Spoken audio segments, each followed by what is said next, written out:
Hello guys, అందరూ ఎలా ఉన్నారు? Welcome back. సో నా ఈ మినీ వ్లాగ్లో మనం నా ఫస్ట్ స్నో ఎక్స్పీరియన్స్ చూద్దాము. అస్సలు ఎక్స్పెక్ట్ చేయలేదు స్నో పడుతుంది అని, ఎందుకంటే నేను వచ్చిన ప్లేస్లో లాస్ట్ 2-3 ఇయర్స్ వరకు స్నో లేదు అని చాలామంది చెప్పారు. అండ్ ఆల్సో ఇక్కడ లోకల్ పీపుల్ అన్నది ఏంటంటే 5 to 6 years నుండి మేరీల్యాండ్లో అసలు స్నో పడలేదు అని.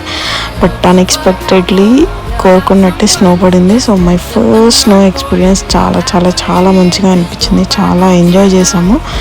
బట్ స్నో పట్టుకున్నప్పుడు మాత్రం చెయ్యి చాలా రెడ్డిష్గా అయిపోయి, లిటరలీ ఇట్స్ లైక్ మనకి గట్టిగా వేడి తగిలినప్పుడు ఎలా అనిపిస్తుంది చెయ్యి మండుతూ అలా అనిపించింది.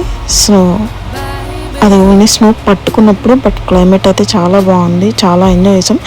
లిటరలీ 4 days తర్వాత మళ్ళీ సన్ని చూసాం మేము. అండ్ ఆబ్వియస్లీ స్నోలో ఫ్రెండ్స్తో ఆడుకోవటం. So that's for this vlog. Bye.